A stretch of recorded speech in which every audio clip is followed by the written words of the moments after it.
Hello friends, स्वागत है आप सभी का रीजनिंग की इस प्रैक्टिस क्लास में। तो आज की दोस्तों हमारी क्लास नंबर 9 होने वाली है। 8 क्लास हम लोग कर चुके हैं जो आपको चैनल पर मिल जाएगा। तो सभी क्लास अपने आप में बहुत ही महत्वपूर्ण है जो आने वाले सभी एग्ज़ाम्स के लिए RPF, NTPC, railway group D या अन्य कोई एग्ज़ाम हो जिसमें रीजनिंग पूछी जाती है तो सभी के लिए बहुत ही महत्वपूर्ण है। तो ये सभी रिसेंटली क्वेश्चन है जो हम करने वाले हैं, अभी हाल ही में एग्ज़ाम में आए हुए प्रश्न है।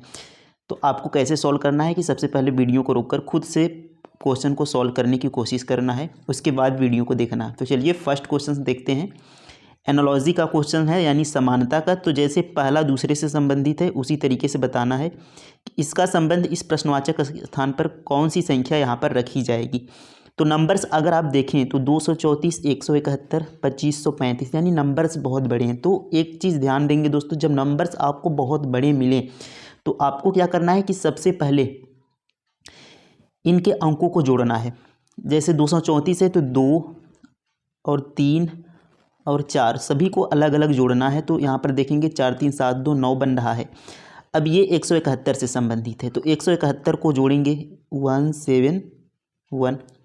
तो इसका भी देखेंगे तो 7 1 8 1 9, यानी इसका भी यहाँ पर 9 बन रहा है। तो दोनों के अंकों का योग यहाँ पर समान है। उसी तरीके से इसका योग देख लेंगे तो 2 + 5 + 3 + 5, तो 5 5 10, 3 2 5 10 15, यानी इसका योग कितना आ रहा है? 15 आ रहा है। तो यहाँ प्रश्नवाचक चिन्ह के स्थान पर जो संख्या रखी जाएगी उसका भी योग 15 आना चाहिए। तो ऑप्शन में से देखेंगे किसका योग 15 बन रहा है। तो पहला ऑप्शन देखेंगे तो 6 4 10, 1 11, 4 15, यानी पहला ही ऑप्शन दोस्तों हमारा बन रहा है 15। तो ये हमारा करेक्ट आंसर हो जाएगा, ऑप्शन नंबर ए। और यहाँ पर और सभी को चेक करेंगे तो 8 8 16, यानी सभी ज़्यादा हो जा रहे हैं। 3 3 6 9 6 15 2 17, यानी यहाँ पर केवल ऑप्शन ए बन रहा है और ए ही हमारा क्या हो जाएगा? करेक्ट आंसर हो जाएगा। तो आपको ध्यान क्या रखना है कि ये तरीका आपको ध्यान रखना है, यानी ये कंसेप्ट कि संख्याओं के अंकों को भी जब बड़ी संख्याएँ मिले उनके अंकों को एक बार जोड़ के हमें चेक करना है। तो उम्मीद है आप सभी को समझ में आ गया होगा। अगला प्रश्न देखेंगे। देखिए यहाँ पर नेक्स्ट क्वेश्चन है। तो हमने जो पहला क्वेश्चन किया वह नंबर एनोलॉजी का था। तो इस तरीके से शब्द का भी एनोलॉजी देता है कि जैसे शुतुरमुर्ग का संबंध पक्षी से है, वही संबंध बताएंगे कि मेढक का कैसे होगा। तो यहाँ पर देखेंगे शुतुरमुर्ग।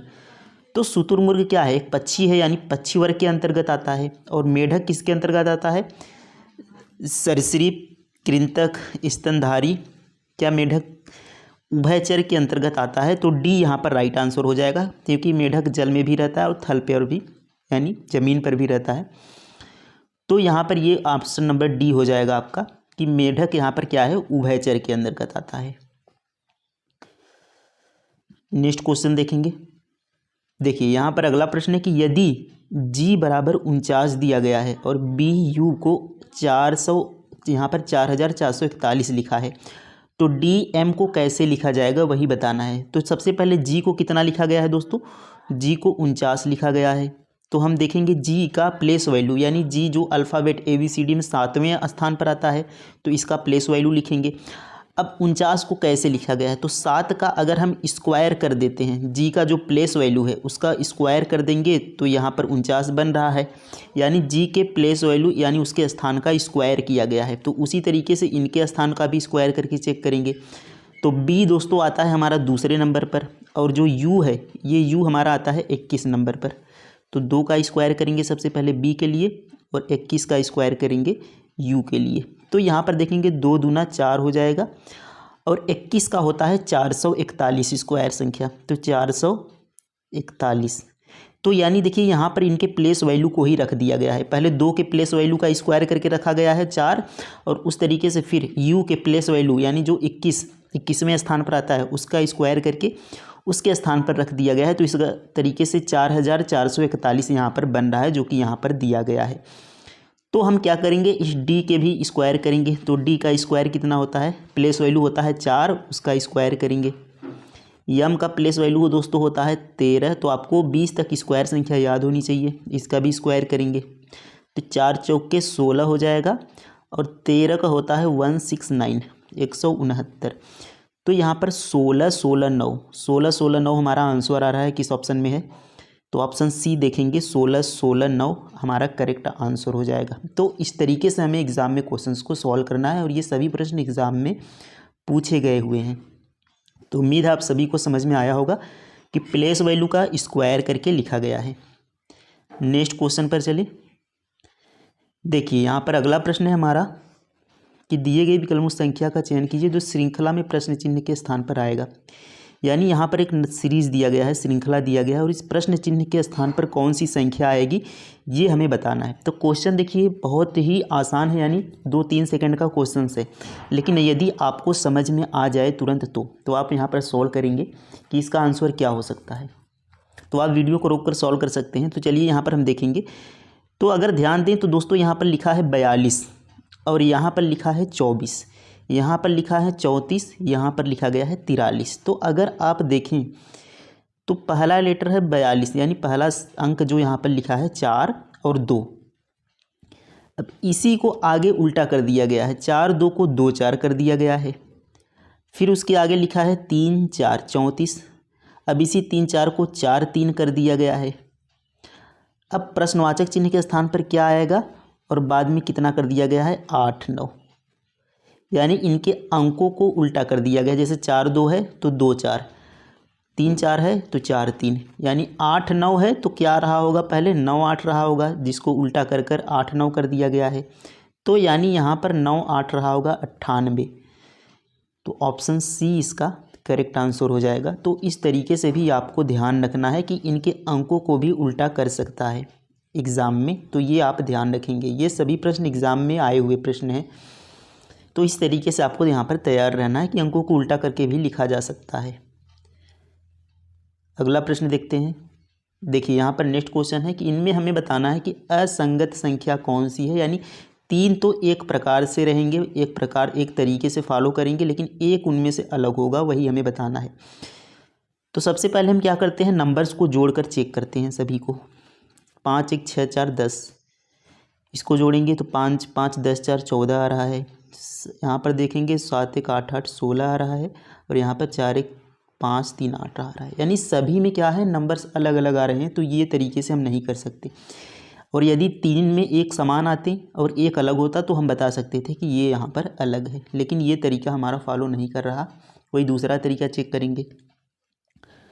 तो यहाँ पर अगर हम देखें तो सभी में देखिए बीच में 1 1 आ रहा है, इसमें 1 नहीं है। और यदि यहाँ पर लास्ट में से, जैसे देखिए लास्ट की संख्या 5 है और पहली संख्या 4 है, तो इस 5 में से अगर लास्ट की संख्या से पहली संख्या हम घटा देंगे तो हमारी बीच वाली संख्या बन रही है।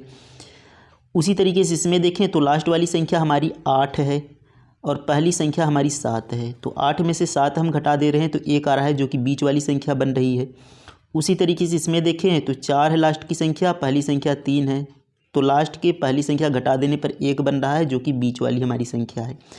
इसमें देखेंगे तो लास्ट की संख्या 5 है, शुरू की संख्या 5 है, और दोनों को घटाने पर 0 आ रहा है, जो कि बीच में 0 नहीं है, 4 दिया गया है।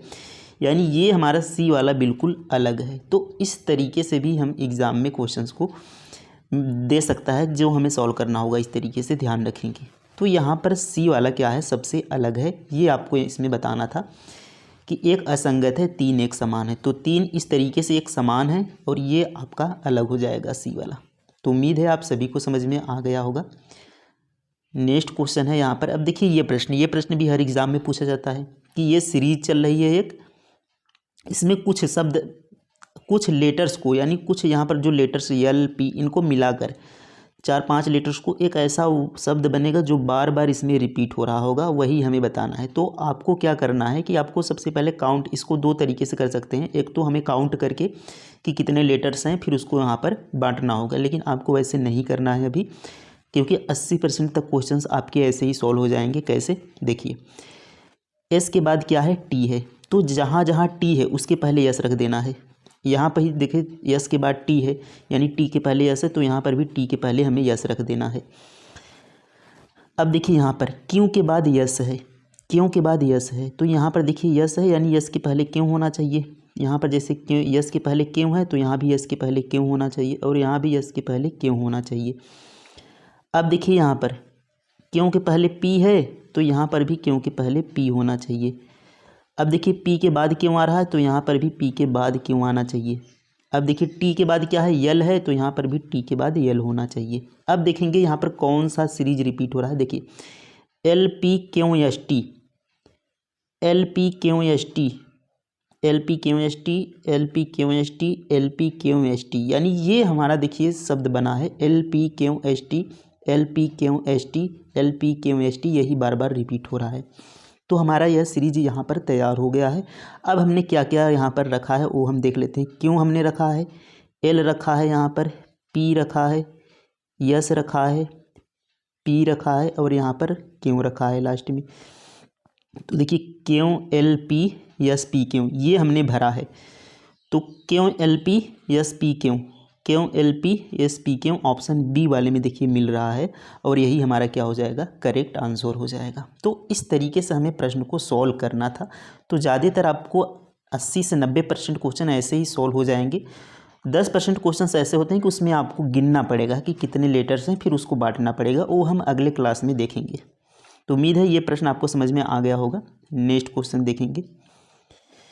देखिए अगला प्रश्न यहाँ पर हमें संबंध बताना है कि उस वेन आरेख का चयन कीजिए जो निम्न वर्गों के मध्य के संबंध का सर्वश्रेष्ठ निरूपण करता है। मनुष्य, नर, जीव ये आपस में कैसे संबंधित हैं। दिया है कि H मनुष्य है, M नर के लिए है, A जीव के लिए है। तो अगर आप ध्यान दें तो यहाँ पर जो नर और मनुष्य, नर और मनुष्य ये सभी जीव के अंतर्गत आएंगे, क्योंकि नर और मादा मेल और फीमेल को दर्शाते हैं। तो मनुष्य ये भी जीव हैं, नर ये भी जीव के अंतर्गत आएंगे। तो यहाँ पर हमने बना लिया एक बड़ा गोला, ये हमने मान लिया जीव है, यानी ए जीव के लिए देखिए ए दिखाया गया है।